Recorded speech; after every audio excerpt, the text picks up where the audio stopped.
तर मंडळी सगळ्यांचं स्वागत आहे पुन्हा एकदा आपल्या व्हिडिओमध्ये. तर मित्रांनो बघा, आपल्याला टोमॅटो लावायचं होतं आणि बघा ही आपली पाईपलाईन इथून त्या अर्ध्यापर्यंत गेली, त्या गाचापर्यंत. रान भरपूर तोडलं होतं, नांगरलं होतं आणि आपण मोगडून घेतलं. हे बघा, हे लोकांच्या पण पाईपलाईन गेल्यामधून आणि मग आता मोगडून ह्याला आपल्याला बेड वाढायचं आणि आपल्याला बेड अर्धा एकराचं वाढायचं आणि नंतर आपल्याला त्याच्यामध्ये टोमॅटोची लागण करायची. तर आज उद्या बेड पण होईल वडून. आणि मित्रांनो, गेल्या वेळेस आपले ह्याच्या रानामध्ये 2000 रोपं होते, जवळजवळ 300-400 कॅरेट निघाले आपल्याला टोमॅटो. आता आपल्याला 3-4 हजार लावायचे रोप.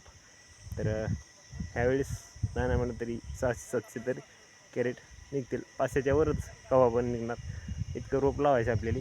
तर मित्रांनो, आता ह्यावेळेस भाव साधेल का नाही हे भविष्यावर असते, परंतु भाव साधणार मित्रांनो. पाण्याची टंचाई खूप जास्त झालेली आणि पाणी जास्त नाही मित्रांनो शेतकऱ्याकडं, आणि थोडंफार आहे, त्यांनी पण असं पीक घ्या जेणेकरून तुम्हाला पावसाळ्यामध्ये पैसे होतील.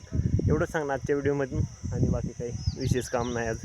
तर चला भेटू दुसऱ्या व्हिडिओमध्ये, आणि तुम्ही पण लवकरात लवकर बेड ओढून तुमची लागण करून घ्या.